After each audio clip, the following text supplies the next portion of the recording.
식당집 딸이라 음식은 잘하겠네. 그래도 우리 집안 격에 맞추려면 식당은 정리하셔야겠어요. 며느리가 기름 냄새 풍기면 안 되거든요.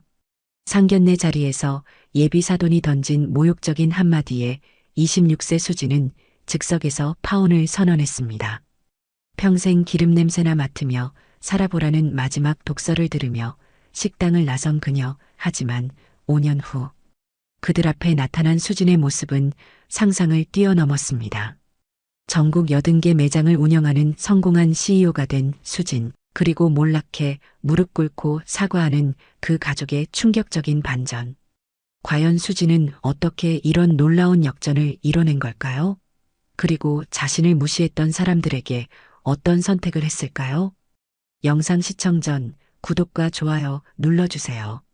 영상 제작에 큰 힘이 됩니다. 서울 신라호텔 24층 다이닝룸에 두 가족이 마주 앉았다. 한쪽에는 30년간 두만네 집밥이라는 작은 한식당을 운영해온 이두만과 김영숙 부부가 있었다. 반대편에는 대성건설 사장 박대성과 부인 최미라가 자리했다. 오늘은 그들의 자녀인 이수진과 박민호의 상견례였다. 수진은 26세로 요리학과를 졸업하고 부모님 식당에서 일하고 있었다. 민호는 28세로 아버지 회사에서 이사직을 맡고 있었다. 테이블 한쪽 끝에는 민호의 25세 여동생 박지혜도 함께 앉아 있었다. 분위기는 처음부터 어색했다. 이두만 부부는 평소 입던 정장 중 가장 좋은 옷을 골라 입었지만 박대성 부부의 명품 정장과는 확연히 차이가 났다. 김영숙은 수진이 직접 만든 전통 한과를 정성스럽게 포장해서 가져왔다. 수진아, 이거 가져가서 인사드려. 김영숙이 수진에게 속삭였다. 수진은 어머니가 정성스럽게 포장한 한과 상자를 조심스럽게 박대성 부부 앞에 놓았다. 안녕하세요. 처음 뵙겠습니다. 제가 직접 만든 한과입니다. 수진의 목소리는 떨렸지만 정중했다. 박대성은 한과 상자를 힐끗 보더니 코웃음을 쳤다. 아, 그렇구나. 직접 만드셨어요? 최미라도 어색한 미소를 지으며 고개를 끄덕였다. 수고하셨네요. 그런데 요즘 시대에 개인이 만든 음식은 좀 그렇지 않나요? 위생이며 뭐며. 지혜가 어머니의 팔을 살짝 잡으며 말렸다. 어머니, 그런 말씀은. 하지만 최미라는 신경 쓰지 않는 듯 했다. 박대성이 메뉴판을 들여다보며 말을 꺼냈다. 그런데 수진 씨 부모님은 뭘 하시죠? 이두만이 조심스럽게 대답했다. 저희는 작은 한식당을 운영하고 있습니다. 두만네 집밥이라고. 아, 식당 하시는구나. 박대성의 표정이 묘하게 변했다. 그럼 우리 며느리 음식 걱정은 없겠네요. 식당집 딸이라 음식은 잘하겠고. 최미라가 거들었다. 요즘 시대의 개인 식당이라. 좀 그렇긴 하지만 뭐 아들이 좋아하니까요. 수진의 얼굴이 빨갛게 달아올랐다. 부모님이 평생 땀 흘려 일군 식당을 마치 부끄러운 일인 양 말하는 것이었다. 이두만과 김영숙은 억지로 웃으며 참고 있었다. 저희 식당이 작긴 하지만 단골 손님들이 많이 찾아주셔서. 김영숙이 조심스럽게 말했다. 박대성이 손을 휘저으며 말을 끊었다. 아니에요 뭐. 나쁘다는 게 아니라 우리 집안 분위기랑은 좀 다르다는 거죠. 민호가 옆에서 거들었다. 아버지 말씀이 맞아요. 수진이도 이해할 거예요. 수진은 민호를 바라봤다. 1년 넘게 사귀면서 자신을 이해해준다고 생각했던 그였다. 하지만 지금 민호의 눈에는 미안함 대신 동조하는 기색이 역력했다. 수진의 가슴이 답답해졌다. 지혜만이 불편한 표정으로 오빠와 부모님을 번갈아 바라봤다. 박대성이 수진이 가져온 한과를 다시 보며 말했다. 그런데 수진 씨, 이런 건 취미로 하는 거고 결혼하면 그만둬야죠. 우리 집안 며느리가 기름 냄새 풍기면 안 되거든요. 수진의 손이 테이블 위에서 떨리기 시작했다. 30년간 부모님이 정성을 다해 만든 음식으로 자신을 키워줬는데 그것을 기름 냄새라고 표현하다니. 최미라가 한술 더 떴다. 그래도 우리 집안 격에 맞추려면 식당은 정리하셔야겠어요. 며느리 친정이 장사하면 체면이 서지 않아요. 이두만의 얼굴이 굳어졌다. 김영숙은 물을 마시며 눈물을 감췄다. 지혜가 참지 못하고 말했다. 아버지, 어머니, 그런 말씀은 너무 하시는 것 같아요. 박대성이 딸을 쏘아봤다. 지혜야, 어른들 말에 끼어들지 마라. 수진이 조용히 일어섰다. 식당에 있는 모든 사람들의 시선이 수진에게 몰렸다. 죄송하지만 결혼은 못하겠습니다. 수진의 목소리는 떨렸지만 분명했다. 박대성이 황당하다는 표정으로 물었다. 뭐라고요? 지금 뭐라고 한 거예요? 수진이 다시 한번 또박또박 말했다. 결혼은 하지 않겠다고 했습니다. 최미라가 벌떡 일어서며 소리쳤다. 이게 뭐야? 식당집 주제에 까탈 떠는 거야? 우리가 경 낮춰서 만나준 건데. 배은망덕하네. 민호도 당황스러운 표정으로 수진을 바라봤다. 수진아, 갑자기 왜 이래? 우리 부모님께 죄송하다고 해. 수진이 민호를 똑바로 바라봤다. 1년 넘게 사귀면서 한 번도 자신의 집안을 부끄러워하지 않았던 수진이었다. 하지만 지금 민호의 모습에서 진심을 느낄 수 없었다. 박대성이 수진을 가리키며 말했다. 너 나 아니면 누가 받아주겠어? 현실 파악 좀 해. 식당집 딸 주제에 지혜가 아버지의 팔을 잡으며 말렸다. 아버지, 그만하세요. 하지만 박대성은 멈추지 않았다. 평생 기름 냄새나 맡으며 살아봐라. 그게 내 주제야. 수진의 눈에 눈물이 맺혔다. 하지만 흘리지는 않았다. 부모님을 바라봤다. 이두만과 김영숙은 고개를 숙이고 있었다. 수진이 마지막으로 박대성을 바라보며 말했다. 네, 평생 기름 냄새 맡으며 살겠습니다. 그 기름 냄새가 제 부모님의 정성이니까요. 그리고 민호를 바라봤다. 민호 씨도 행복하세요. 저는 이만 가겠습니다. 수진이 자리를 떠나자 이두만과 김영숙도 조용히 일어섰다. 이두만이 박대성에게 고개를 숙였다. 오늘 시간 내주셔서 고맙습니다. 저희가 부족해서 죄송합니다.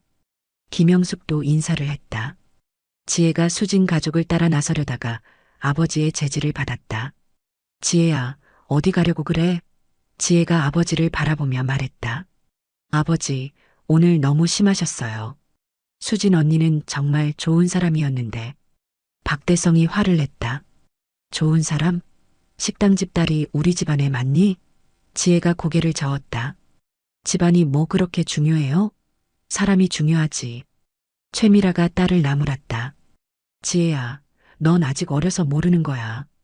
결혼은 집안끼리 하는 거라고. 민호는 멍하니 앉아 있었다. 수진이 떠난 자리가 허전했다. 1년 넘게 사귀면서 수진의 순수함과 성실함에 끌렸었다. 하지만 부모님 앞에서는 그 마음을 드러낼 용기가 없었다. 아버지, 수진이를 다시 불러보는 게 어떨까요? 민호가 조심스럽게 말했다. 박대성이 아들을 쏘아봤다. 뭘 불러? 우리가 체면을 구겼는데? 절대 안 돼. 수진은 호텔 로비에서 부모님을 기다렸다. 이두만과 김영숙이 엘리베이터에서 내려왔다. 수진이 부모님에게 달려가 안겼다. 아버지, 어머니, 죄송해요. 제가 잘못 판단했어요. 김영숙이 딸의 등을 토닥이며 말했다. 아니야, 수진아. 내가 잘했어. 그런 사람들과는 살 수 없어. 이두만도 고개를 끄덕였다. 우리 딸이 옳은 선택을 했다. 자랑스럽다. 세 사람은 조용히 호텔을 나섰다. 수진의 마음속에는 분노와 함께 이상한 해방감이 들었다. 박대성의 마지막 말이 귓가에 맴돌았다. 평생 기름 냄새나 맡으며 살아봐라. 수진은 다짐했다. 정말 그럴 거예요. 하지만 그 기름 냄새로 성공해 보이겠어요. 택시 안에서 수진은 창밖을 바라보며 생각했다. 오늘이 내 인생의 전환점이 될 거야. 상견례가 끝난 지 3일이 지났다. 수진은 부모님 식당에서 평소처럼 일하고 있었지만 마음은 복잡했다. 아직 민호에게서 연락이 오지 않았다. 혹시 민호가 부모님을 설득해서 사과할까 하는 기대가 조금 있었다. 하지만 그 기대는 곧 무너졌다.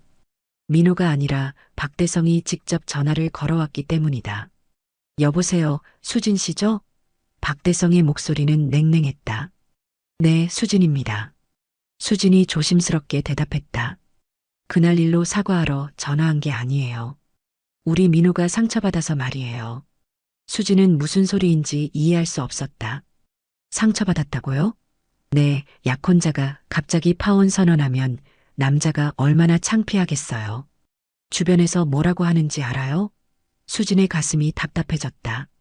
자신들이 모욕을 주고도 오히려 피해자인 양굴었다. 죄송하지만 그날 먼저 모욕적인 말씀을 하신 건 아버님이세요. 박대성이 목소리를 높였다. 모욕적이라고? 사실을 말한 게 모욕이야?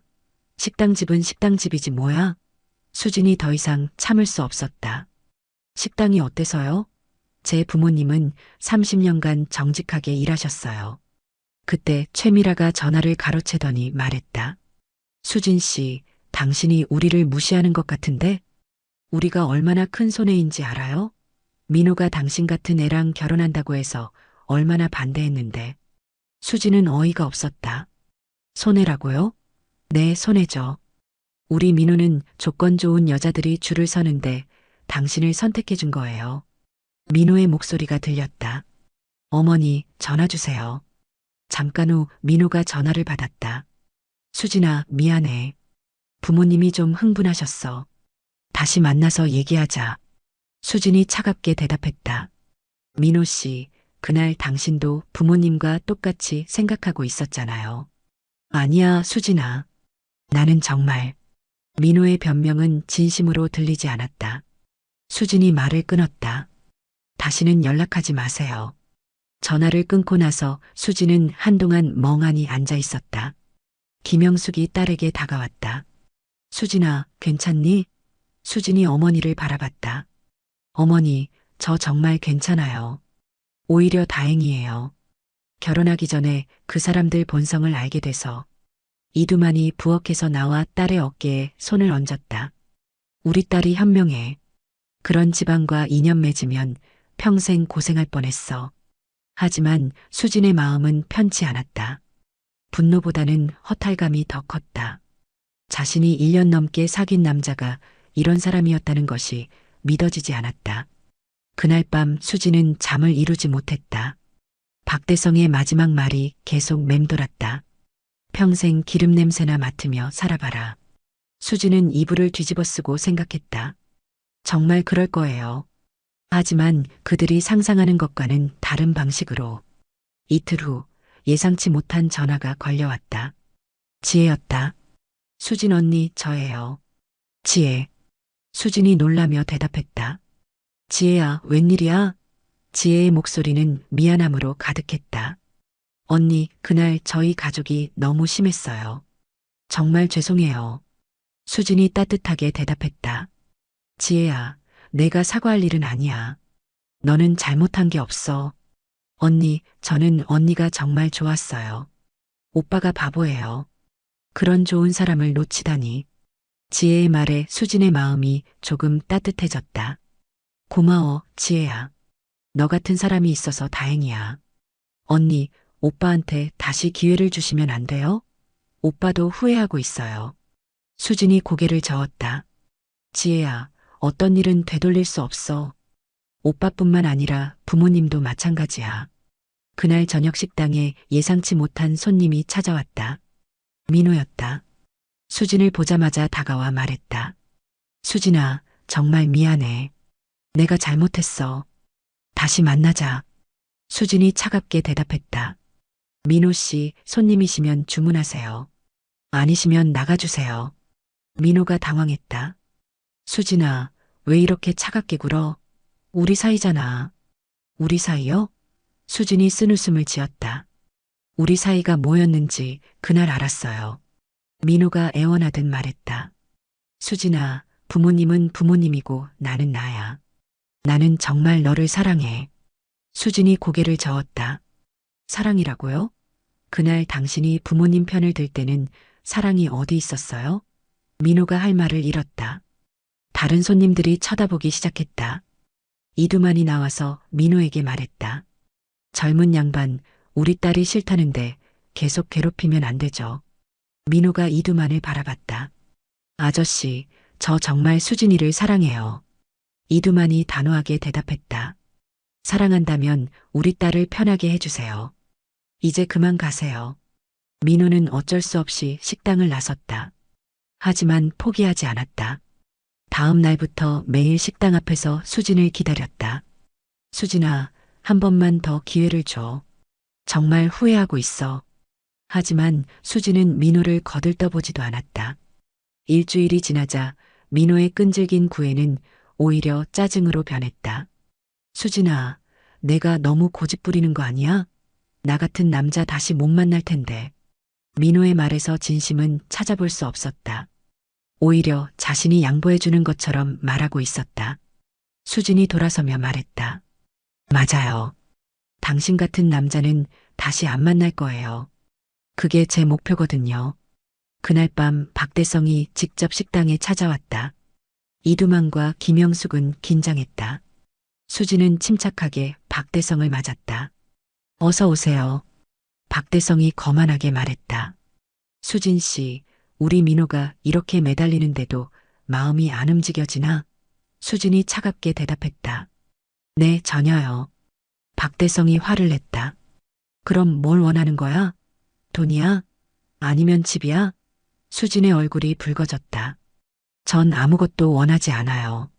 그냥 저희를 내버려 두세요. 박대성이 코웃음을 쳤다. 내버려둬? 너 같은 애가 우리 민호를 차버리고 꿈도 꾸지 마라. 평생 후회할 거야. 수진이 당당하게 대답했다. 후회는 제가 알아서 할게요. 대신 아버님도 후회하실 일이 생길 거예요. 박대성이 황당하다는 표정으로 물었다. 내가 후회할 일이라고? 식당집 딸 주제에 무슨 배짱이야? 수진이 미소를 지었다. 곧 아실 거예요. 그때 기억하세요. 평생 기름 냄새 맡으며 살라고 하신 말씀. 박대성은 화가 나서 식당을 나섰다. 며칠 후 최미라가 김영숙에게 전화를 걸어왔다. 영숙 씨, 우리 민호가 너무 상처받아서 어쩔 줄 모르겠어요. 수진이가 마음을 바꿔주면 안 될까요? 김영숙이 단호하게 대답했다. 미라 씨, 그날 당신들이 우리한테 한 말 기억하세요. 우리 수진이는 그런 취급받을 아이가 아니에요. 최미라가 목소리를 높였다. 취급이라고요? 우리가 언제 그랬어요? 김영숙이 차갑게 대답했다. 기억 안 나시면 할 수 없죠. 어쨌든 우리 수진이는 민호 씨와 결혼할 생각이 없어요. 최미라가 화를 냈다. 그럼 우리 민호가 뭐가 부족하다는 거예요? 건설회사 사장 아들인데. 김영숙이 냉정하게 말했다. 부족한 게 많죠. 인격부터 시작해서. 전화를 끊고 나서 김영숙은 수진을 바라봤다. 수진아, 엄마가 잘한 거 맞지? 수진이 어머니를 안으며 말했다. 어머니가 최고예요. 정말 시원해요. 이두만도 고개를 끄덕였다. 우리 딸들이 대단해. 그런 사람들한테 꿀릴 게 뭐가 있어? 그날 밤 수진은 혼자 방에 앉아 생각했다. 이제 정말 새로운 시작이구나. 박대성의 말이 다시 떠올랐다. 평생 기름 냄새나 맡으며 살아봐라. 수진이 다짐했다. 네, 정말 그럴 거예요. 하지만 당신들이 절대 상상할 수 없는 방식으로. 수진의 눈에 결연한 의지가 타올랐다. 파혼 소식은 금세 친척들에게 퍼졌다. 수진의 78세 할머니 이순덕이 시골에서 급히 올라왔다. 할머니는 수진을 보자마자 품에 안았다. 우리 수진이가 고생 많았구나. 할머니의 따뜻한 품에서 수진은 그동안 참았던 눈물을 흘렸다. 할머니, 제가 잘못한 걸까요? 이순덕이 수진의 머리를 쓰다듬으며 말했다. 아니야, 얘야. 내가 잘한 거야. 그런 사람들과는 살 수 없어. 할머니는 며칠 동안 수진 집에 머물렀다. 매일 식당에 나와서 수진이 요리하는 모습을 지켜봤다. 수진의 손놀림이 예사롭지 않다는 것을 알 수 있었다. 수진아, 할머니가 내게 줄 게 있단다. 어떤 거예요, 할머니? 이순덕이 신중한 표정으로 말했다. 할머니가 젊었을 때 배운 궁중 요리법이 있어. 이제 너한테 전해줄 때가 됐구나. 이순덕은 오래된 보자기를 펼쳤다. 안에는 낡은 요리책이 들어 있었다. 이건 3대째 내려온 거란다. 수진이 놀라며 요리책을 들여다봤다. 한자로 빼곡히 적힌 레시피들이 있었다. 할머니, 이런 귀한 걸 제게 주시는 거예요? 얘야, 너 같은 아이가 있어야 이 요리법들이 빛을 발할 거야. 그동안 할머니가 혼자만 알고 있기엔 아까웠어. 이순덕은 수진의 손을 잡았다. 수진아, 너는 특별한 아이야. 그 사람들이 뭐라고 하든 신경 쓰지 마라. 너만의 길을 가면 돼. 다음 날부터 할머니는 수진에게 궁중 요리법을 가르치기 시작했다. 궁중 떡갈비 만드는 법, 전복 삼계탕 끓이는 법, 신선로 만드는 법 등 일반 사람들은 모르는 비법들이었다. 수진은 할머니의 가르침을 한 글자도 놓치지 않으려고 노력했다.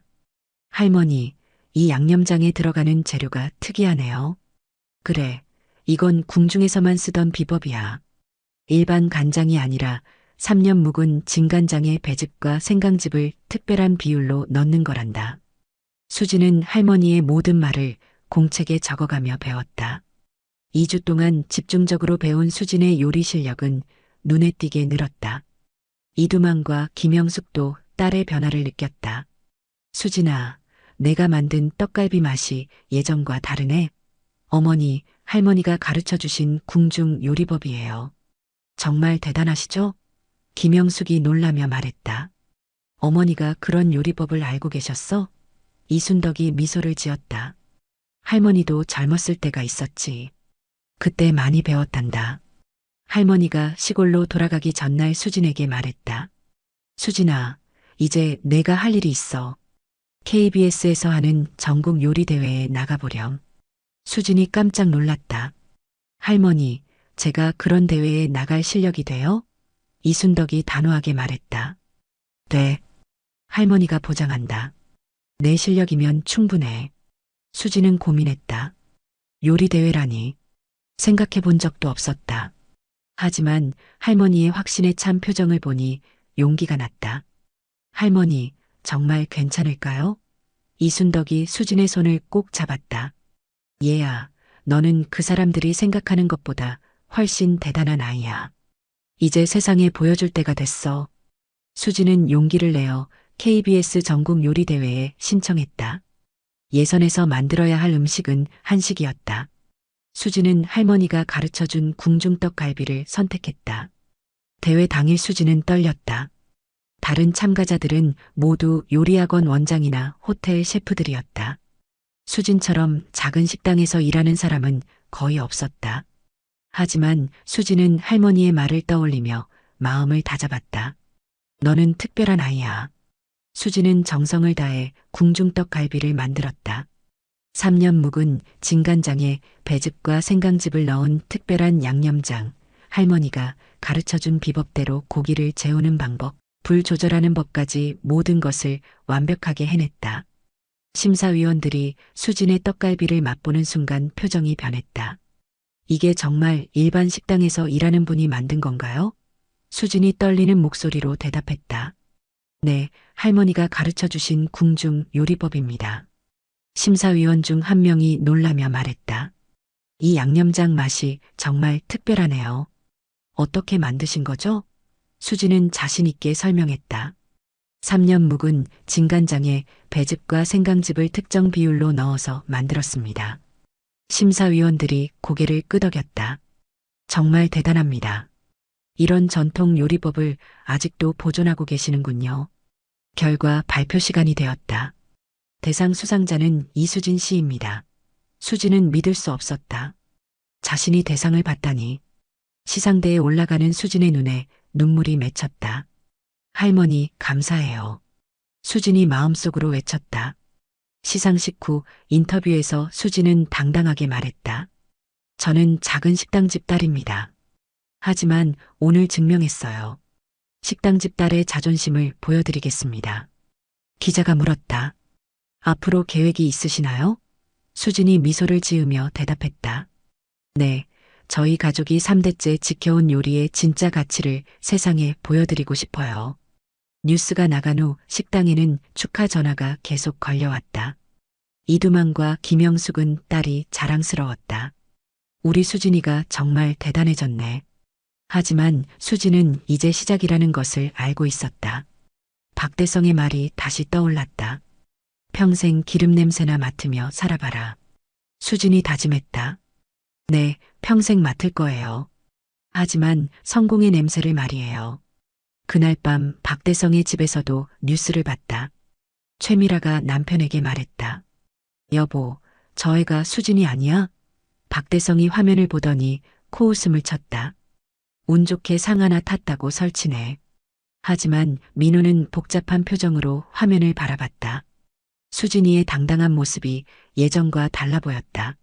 지혜만이 박수를 치며 말했다. 수진 언니 정말 대단해. 역시 언니야. 박대성이 딸을 쏘아봤다. 지혜야, 뭐가 대단해? 요리대회 하나 이긴 게. 지혜가 아버지를 바라보며 말했다. 아버지는 왜 수진 언니가 잘 되는 게 그렇게 싫으세요? 박대성은 대답하지 않았다. 하지만 마음 한구석에는 묘한 불안감이 스며들기 시작했다. 요리대회 우승 소식은 생각보다 큰 파장을 일으켰다. 수진에게 여러 곳에서 연락이 왔다. 요리학원에서는 강사로 와달라고 했고 호텔에서는 부셰프 자리를 제안했다.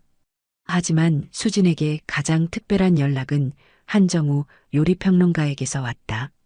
한정우는 45세로 국내 최고의 요리 전문가 중 한 명이었다. 수진 씨죠? 저는 한정우라고 합니다. 요리 대회에서 보여주신 실력이 정말 인상적이었어요. 수진이 놀라며 대답했다. 한정우 선생님이세요? 정말 영광입니다. 한정우가 따뜻하게 말했다. 시간 되시면 한번 만나서 이야기해 볼 수 있을까요? 당신의 요리에는 남다른 것이 있어요. 다음 날 수진은 한정우와 만났다. 한정우는 수진의 요리에 대해 자세히 물어봤다. 그 궁중떡갈비 레시피는 어디서 배우신 거예요? 수진이 설명했다. 할머니가 어릴 때 배운 요리법이에요. 3대째 내려온 거라고 하시더라고요. 한정우의 눈이 반짝였다. 정말 대단하군요. 그런 전통 요리법이 아직 남아있다니. 수진 씨, 저와 함께 일해보시겠어요? 한정우의 제안에 수진이 깜짝 놀랐다. 어떤 일이요? 제가 KBS에서 진행하는 요리 프로그램 한국의 맛에서 어시스턴트로 일해보세요. 당신의 실력이면 충분히 할 수 있어요. 수진은 고민했다. 부모님 식당을 도와야 하는데. 걱정 마세요. 일주일에 이틀만 촬영하니까 식당 일과 병행할 수 있어요. 한정우가 설득했다. 그리고 이건 당신에게 큰 기회가 될 거예요. 수진이 부모님과 상의해 보겠다고 했다. 이두만과 김영숙은 딸의 기회를 응원했다. 수진아, 해봐. 이런 기회가 언제 또 올지 몰라. 수진은 한정우의 제안을 받아들였다. 첫 촬영 날 수진은 떨렸다. 하지만 한정우가 든든하게 도와줬다. 수진 씨, 긴장하지 마세요.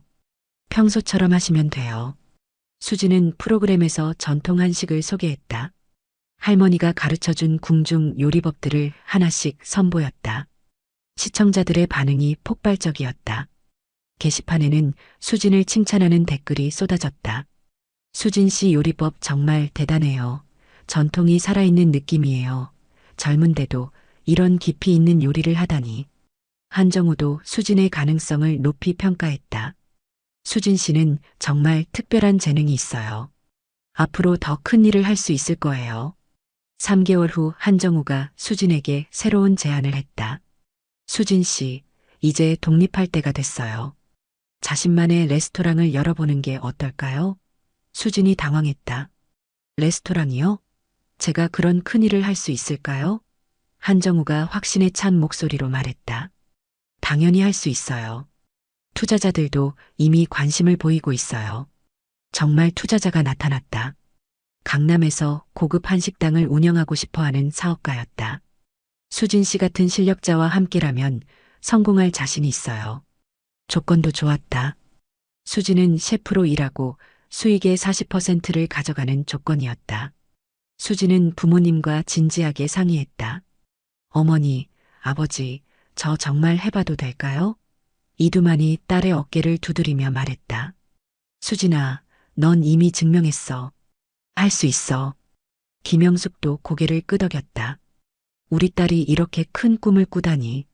자랑스러워. 수지는 용기를 내어 레스토랑 개업을 결정했다. 상호는 수진궁으로 정했다. 할머니의 궁중 요리법을 기린다는 뜻이었다. 강남 청담동에 자리한 수진궁은 전통과 현대를 아우르는 인테리어로 꾸며졌다. 수지는 메뉴를 직접 개발했다. 할머니의 비법을 현대적으로 해석한 창작 한식들이었다. 개업 첫날부터 손님들이 몰려들었다. 한정우의 소개와 방송 출연 효과였다. 수진의 요리를 맛본 손님들은 감탄했다. 이런 맛은 처음이에요. 전통의 깊이가 느껴져요.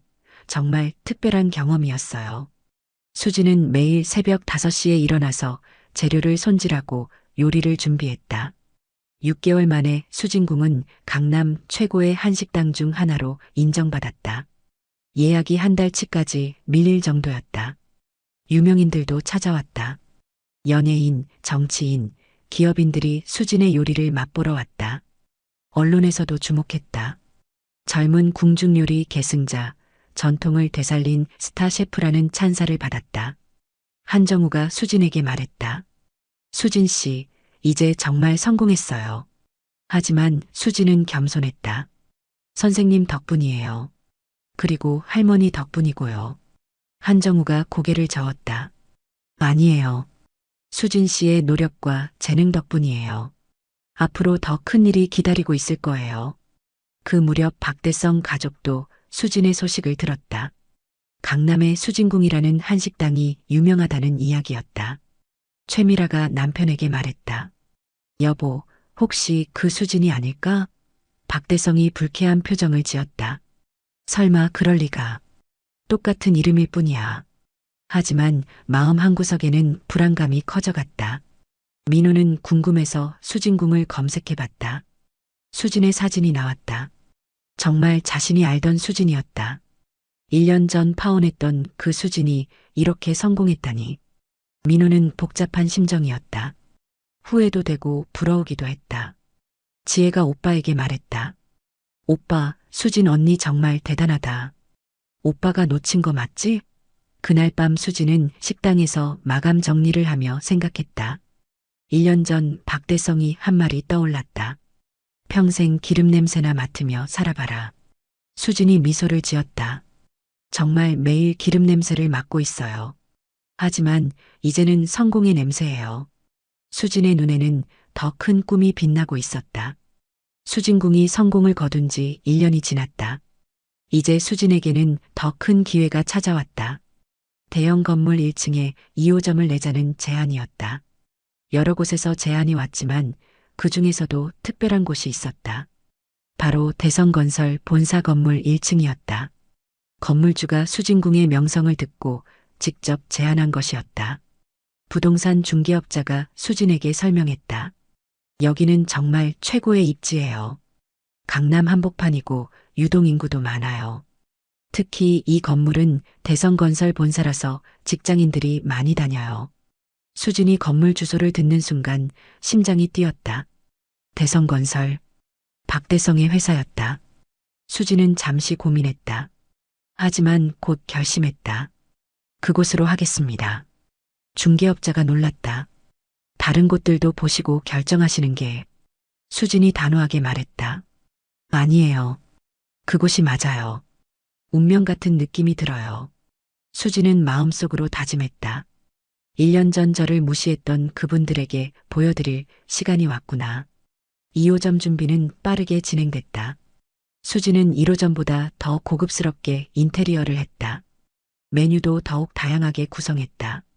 할머니의 궁중 요리법을 바탕으로 한 코스 요리까지 선보였다. 개업일을 앞두고 수진은 떨렸다. 과연 어떤 일이 벌어질까? 개업 당일 수진궁 2호점에는 줄이 길게 늘어섰다. 대성건설 직원들도 많이 왔다. 점심시간이 되자 건물 1층이 북적거렸다. 수진은 주방에서 바쁘게 요리를 만들었다. 모든 음식에 정성을 다했다. 대성건설 직원들이 수진의 요리를 맛보고 감탄했다. 이 맛 정말 대단하네요. 이런 한식당이 우리 건물에 있다니 행운이에요. 매일 와도 질리지 않을 것 같아요. 수지는 손님들의 반응을 보며 뿌듯했다. 정성을 다한 요리는 사람들의 마음을 움직이는구나. 며칠 후 박대성의 비서가 예약 전화를 걸어왔다.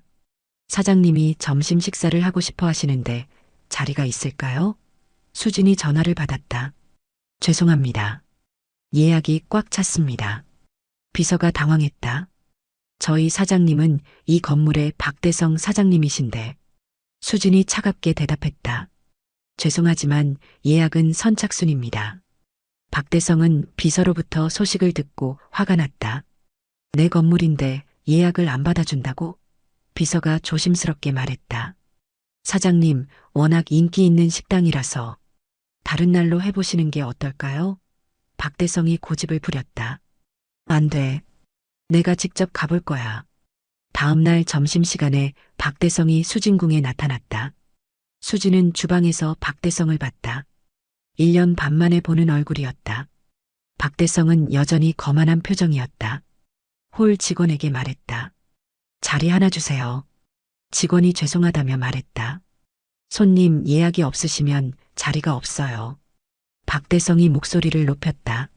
나 이 건물 사장이야. 예약이 뭐가 중요해? 다른 손님들이 쳐다봤다. 직원이 당황하며 수진을 불렀다. 셰프님, 잠깐 나와주세요. 수진이 주방에서 나왔다. 박대성과 눈이 마주쳤다. 박대성이 수진을 보더니 놀라며 말했다. 너 수진이 아니야? 수진이 차분하게 대답했다. 네, 이수진입니다. 어서 오세요. 박대성은 믿을 수 없다는 표정이었다. 내가 여기 사장이라고? 수진이 미소를 지었다. 네, 제가 이 식당을 운영하고 있습니다. 박대성이 어색하게 말했다. 그래, 그럼 자리 하나 주면 안 될까? 수진이 정중하게 대답했다. 죄송합니다.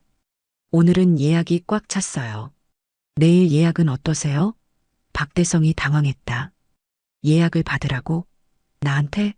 수진이 고개를 끄덕였다. 네, 모든 손님이 똑같이 예약하셔야 해요. 박대성은 어쩔 수 없이 식당을 나섰다. 건물을 나서면서 생각했다. 1년 반 전 파혼한 그 식당집 딸이 이렇게 성공했다니. 믿을 수 없었다. 그때 자신이 한 말들이 떠올랐다. 평생 기름 냄새나 맡으며 살아봐라. 아이러니하게도 수지는 정말 기름 냄새를 맡으며 살고 있었다. 하지만 성공의 냄새였다. 그날 저녁 박대성은 집에서 가족들에게 말했다. 오늘 정말 놀라운 일이 있었어. 우리 건물 1층 식당 사장이 수진이더라. 최미라가 깜짝 놀랐다. 뭐라고? 그 수진이? 민호도 당황했다. 정말요? 수진이가? 지혜만이 박수를 치며 좋아했다. 와, 수진 언니 정말 대단하다. 박대성이 불편한 표정으로 말했다. 예약도 안 받아주더라. 자기가 뭐가 된 줄 아나? 지혜가 아버지를 바라보며 말했다. 아버지, 당연한 거 아니에요? 식당은 예약제로 운영하는 거잖아요. 박대성이 딸을 쏘아봤다. 그래도 나는 건물주인데. 최미라가 걱정스럽게 말했다.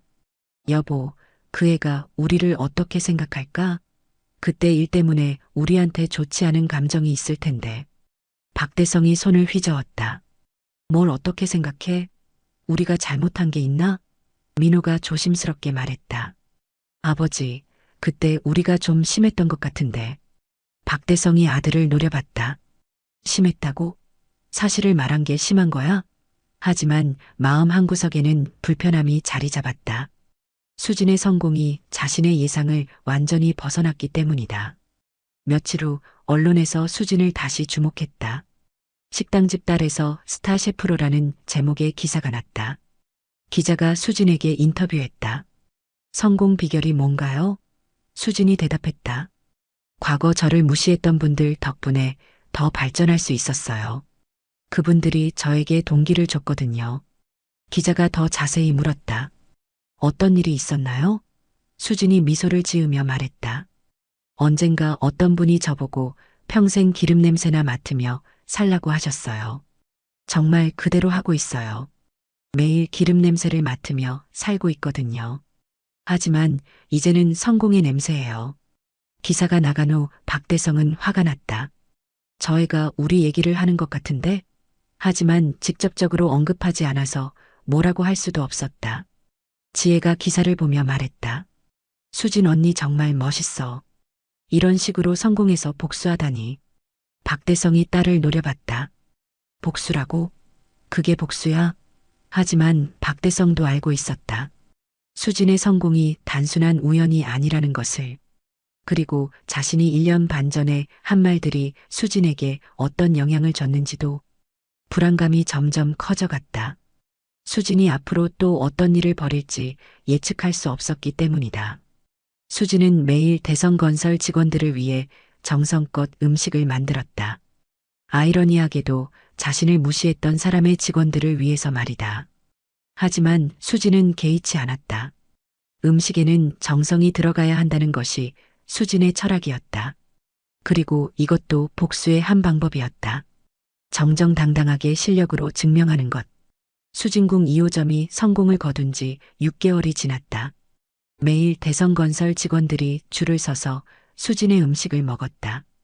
박대성은 그 모습을 볼 때마다 기분이 복잡했다. 자신이 무시했던 식당집 딸이 이제 자신의 직원들을 먹여 살리고 있는 셈이었다. 그런데 대성건설에 문제가 생기기 시작했다. 2년 전에 완공한 아파트에서 균열이 발견된 것이다. 주민들이 집단으로 민원을 제기했다. 처음에는 작은 문제로 여겼지만 점점 심각해졌다. 천장에서 물이 새고 벽에 금이 가는 집이 늘어났다. 박대성은 급하게 대책을 마련하려 했다. 하지만 이미 늦었다. 언론에서 대성건설의 부실공사 의혹을 보도하기 시작했다. 하루가 다르게 악재가 쏟아졌다. 다른 아파트 단지에서도 비슷한 문제가 발견됐다. 주민들은 집단 소송을 준비했다. 검찰 수사까지 시작됐다. 대성건설의 공사 과정에서 부실 시공이 있었는지 조사에 들어간 것이다. 박대성은 매일 변호사와 만나야 했다. 회사 분위기도 최악이었다. 직원들은 불안해했고 신규 사업은 모두 중단됐다. 더 큰 문제는 박대성의 개인적인 비리 의혹까지 불거진 것이었다. 공사비를 부풀리고 중간에서 이익을 챙겼다는 의혹이었다. 검찰이 박대성을 참고인으로 소환했다. 언론에서는 연일 대성건설 관련 기사를 쏟아냈다. 박대성의 집안 분위기도 차가워졌다. 최미라는 매일 걱정에 시달렸다. 여보, 정말 괜찮은 거죠? 감옥에 가는 건 아니죠? 박대성이 짜증을 냈다. 괜찮다고 했잖아. 걱정하지 마. 하지만 박대성 자신도 확신이 없었다. 민호는 회사에서 아무 일도 할 수 없었다. 아버지가 수사를 받는 상황에서 새로운 사업을 진행할 수도 없었다. 하루 종일 사무실에 앉아 있기만 했다. 동료들의 시선도 부담스러웠다. 혹시 자신도 연루되는 건 아닌지 불안했다. 지혜만이 가족의 걱정을 덜어주려 노력했다. 아버지, 어머니, 너무 걱정하지 마세요. 다 잘 될 거예요. 하지만 지혜도 마음이 편하지 않았다. 대학교에서도 친구들이 수군거리는 소리가 들렸다. 대성건설 사장 딸이라는 시선이 부담스러웠다. 그 무렵 수지는 더욱 바빠졌다. 전국에서 프랜차이즈 문의가 쏟아졌다. 수진궁을 전국 체인으로 확장하자는 제안이었다. 투자자들도 줄을 섰다. 수진의 브랜드 가치를 높게 평가했기 때문이다. 한정우가 수진에게 조언했다. 수진 씨, 이제 전국 진출을 고려해 볼 때가 됐어요.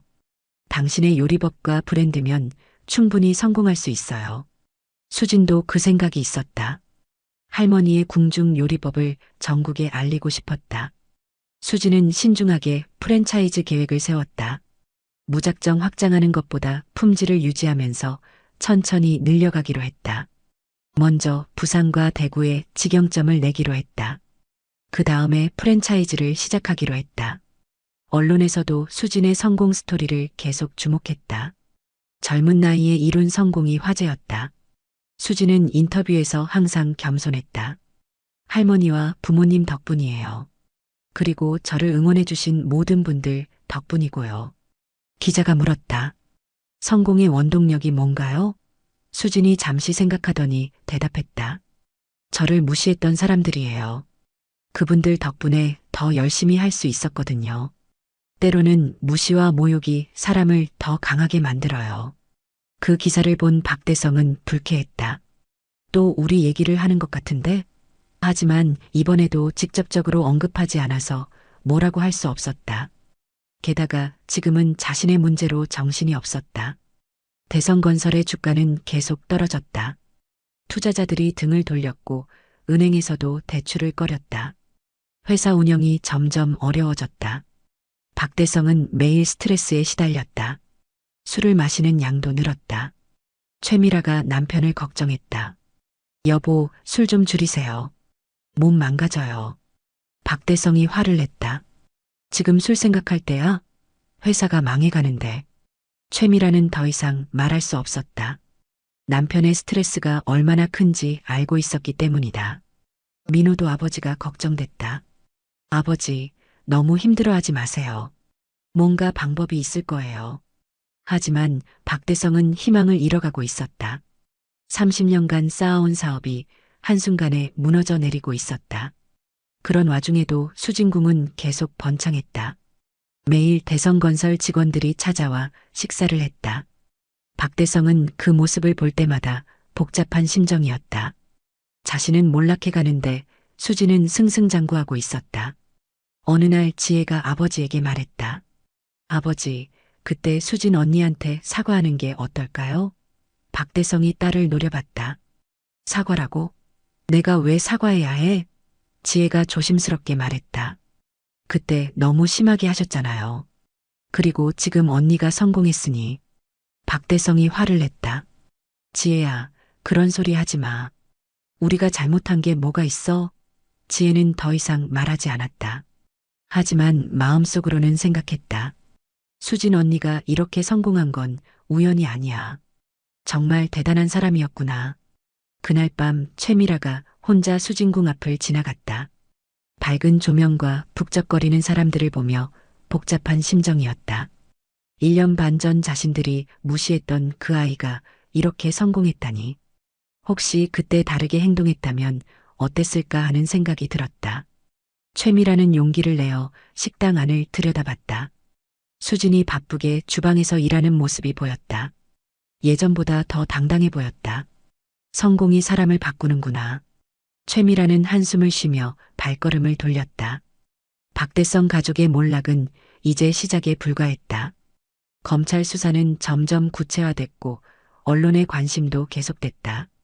반면 수진의 성공은 가속도가 붙었다. 운명의 역전이 본격적으로 시작된 것이다. 대성건설에 대한 검찰 수사가 본격화되면서 박대성의 상황은 급속도로 악화됐다. 회계 장부를 압수수색당했고 박대성은 피의자 신분으로 조사를 받게 됐다. 언론에서는 연일 대성건설 비리 의혹을 보도했다. 회사 신용도는 바닥으로 떨어졌다. 더 큰 충격은 은행에서 대출 만기 연장을 거부한 것이었다. 한꺼번에 수백억 원을 상환하라는 통보가 왔다. 박대성은 절망했다. 30년간 쌓아온 사업이 무너져 내리고 있었다. 부채는 눈덩이처럼 불어났고 매출은 급감했다. 결국 대성건설은 법정 관리에 들어갔다. 사실상 부도였다. 박대성은 하루아침에 모든 것을 잃었다.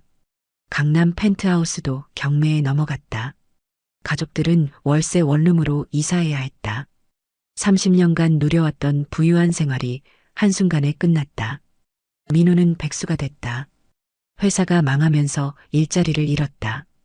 다른 건설회사에 이력서를 넣어봤지만 대성건설 출신이라는 이유로 번번이 거절당했다.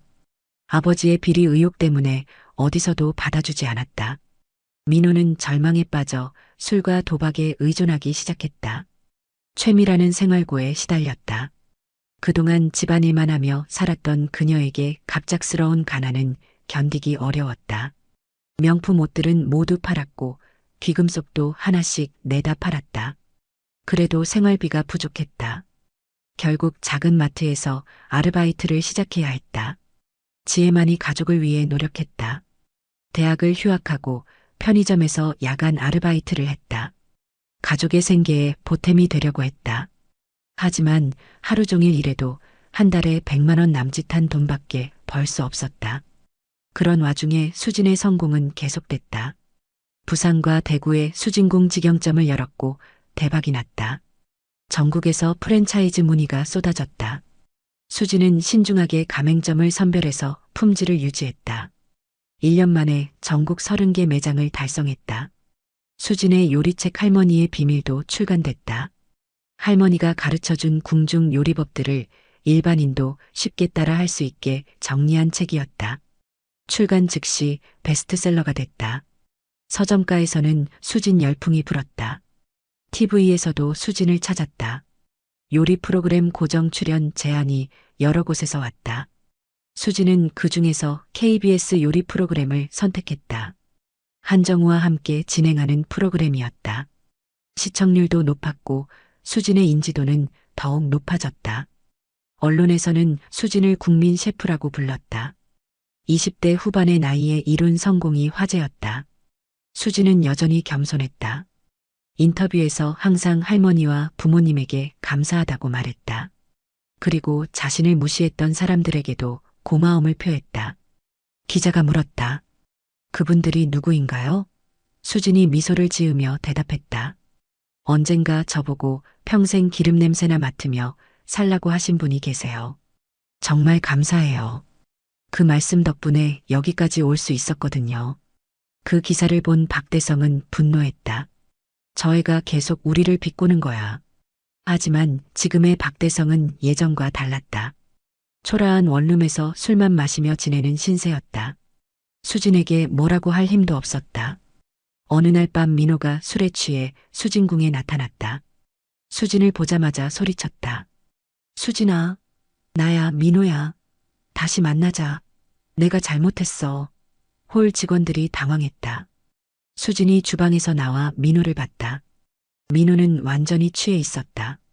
민호 씨, 지금 많이 취하신 것 같은데 집에 가세요.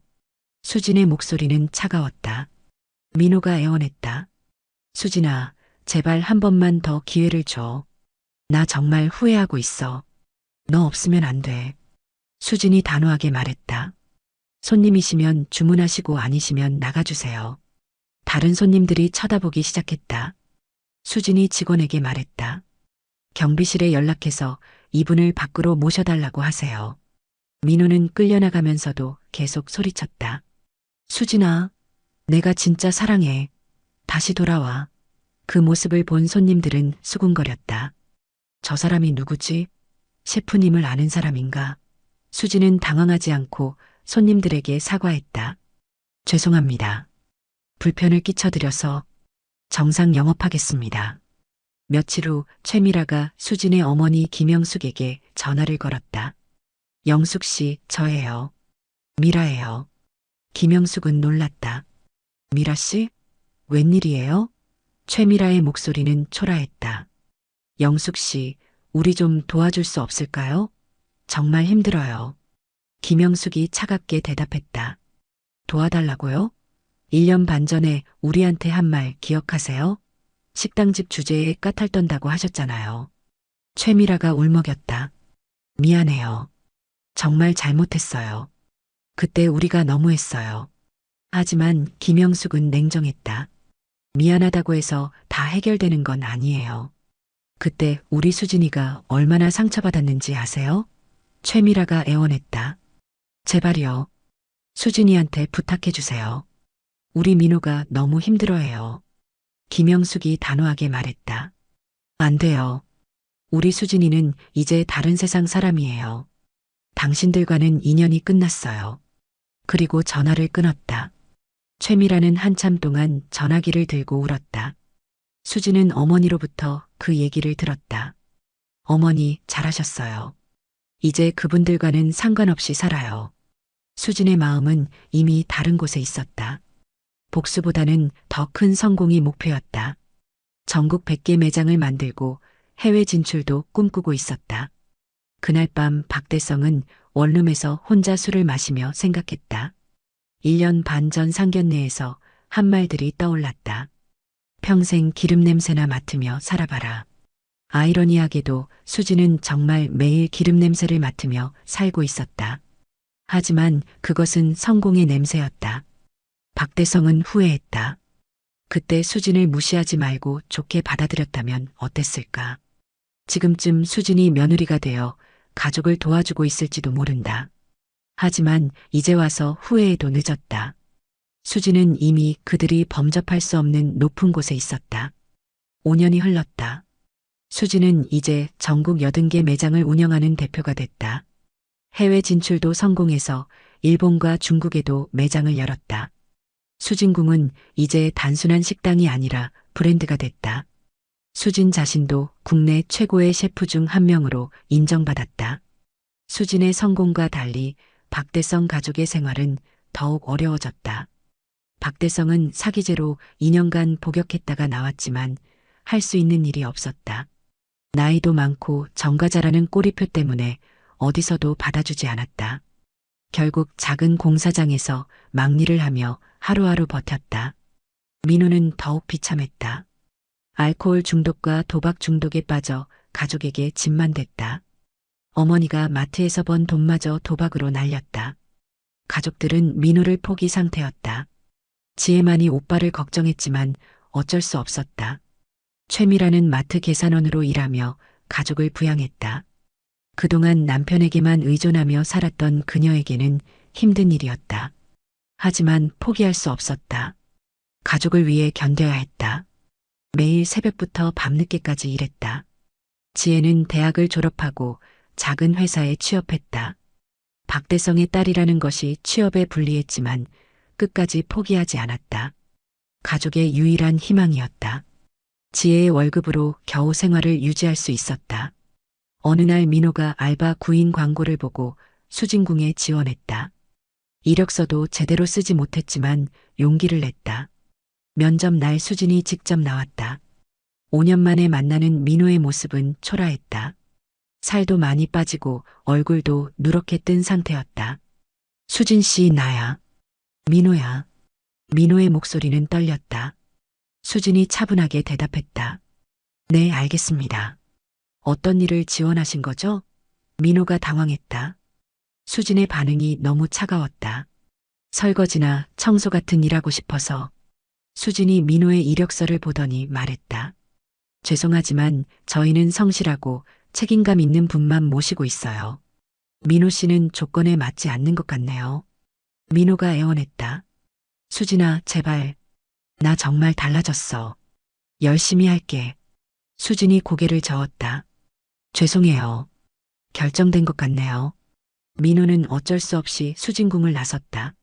자신이 한때 무시했던 그 식당집 딸에게 일자리를 구걸하다가 거절당한 것이다.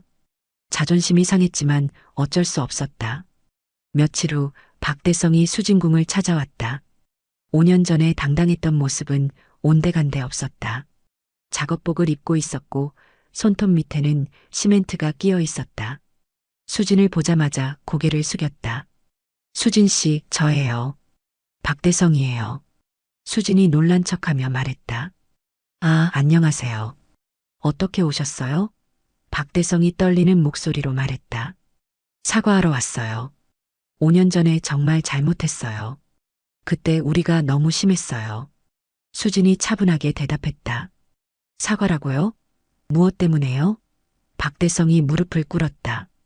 그때 당신을 무시하고 모욕한 것 때문이에요. 정말 잘못했어요. 용서해 주세요. 홀에 있던 손님들이 모두 쳐다봤다. 수진이 박대성을 일으켜 세웠다. 아버님, 일어나세요. 그러시면 안 돼요. 박대성이 눈물을 흘리며 말했다. 수진 씨, 우리 민호를 도와주실 수 없을까요? 아이가 너무 망가졌어요. 수진이 고개를 저었다. 죄송해요. 그건 제가 결정할 일이 아니에요. 민호 씨가 스스로 해결하셔야 할 문제인 것 같아요. 박대성이 절망적인 표정으로 말했다. 그럼 우리가 어떻게 해야 할까요? 수진이 잠시 생각하더니 말했다. 그때 말씀하신 거 기억하세요? 평생 기름 냄새나 맡으며 살라고 하셨잖아요. 저는 정말 그대로 하고 있어요. 매일 기름 냄새를 맡으며 살고 있거든요. 박대성이 고개를 들어 수진을 바라봤다. 수진이 계속 말했다. 하지만 오히려 감사해요. 그 말씀 덕분에 지금의 제가 있거든요. 앞으로도 계속 기름 냄새 맡으며 살겠어요.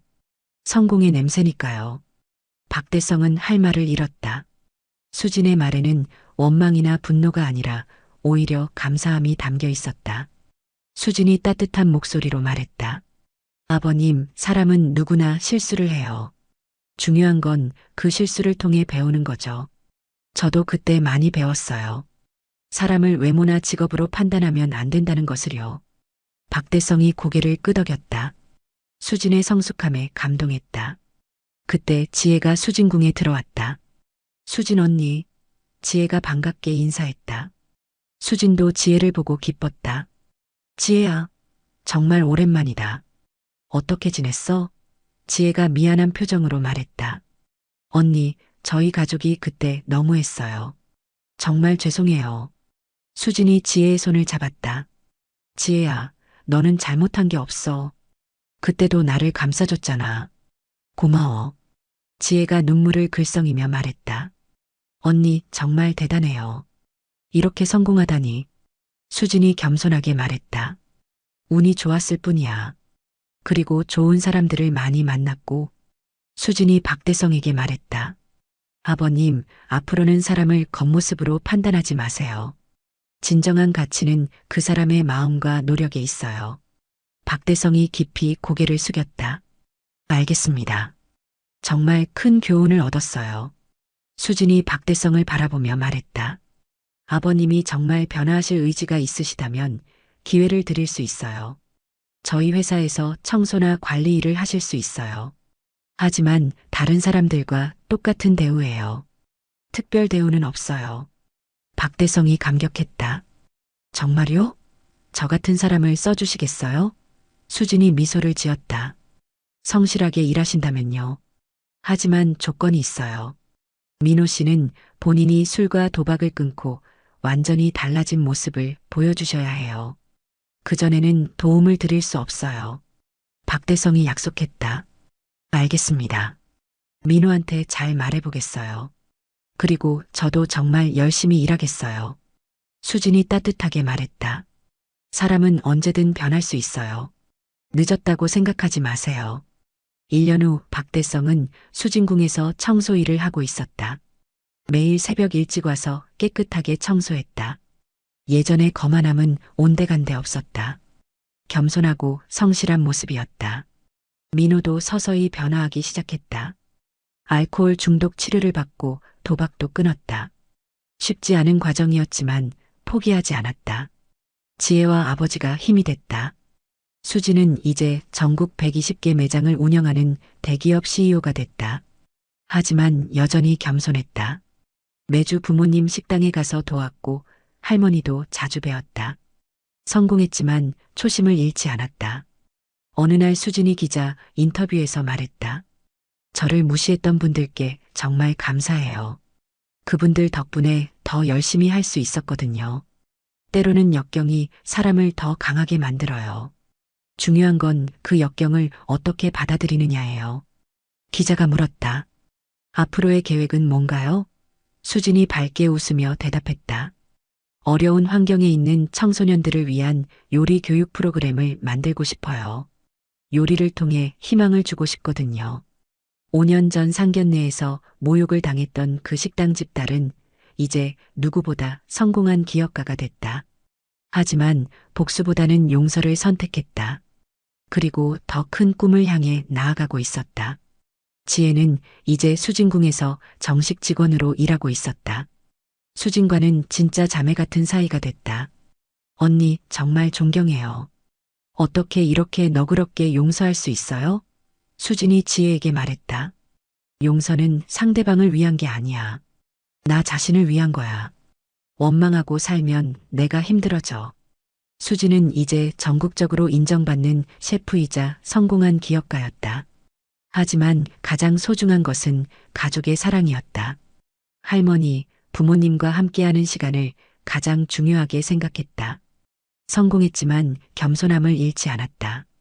그날 저녁 수진은 혼자 수진궁 1호점에 나가서 정리를 했다. 5년 전 이곳에서 시작된 꿈이 이제 이렇게 큰 열매를 맺었다. 창밖으로 대성건설 본사 건물이 보였다. 한때 자신을 무시했던 그곳이 이제는 그저 하나의 건물일 뿐이었다. 수지는 창가에 서서 밤하늘을 바라봤다. 별들이 반짝이고 있었다. 5년 전 박대성이 한 말이 떠올랐다. 평생 기름 냄새나 맡으며 살아봐라. 수진이 미소를 지었다. 네, 정말 그렇게 살겠어요. 하지만 이제는 희망의 냄새, 꿈의 냄새, 사랑의 냄새를 맡으며 살겠어요. 수진의 이야기는 많은 사람들에게 희망을 줬다. 어려운 환경에서도 포기하지 않으면 성공할 수 있다는 것을, 그리고 복수보다는 용서가 더 큰 힘을 가진다는 것을. 수지는 앞으로도 더 많은 사람들에게 희망을 주는 삶을 살기로 다짐했다. 오늘 이야기가 좋으셨다면 구독과 댓글, 알람 설정 잊지 마시고 소중한 댓글 하나가 정말 큰 힘이 됩니다. 시청해주셔서 진심으로 감사드립니다.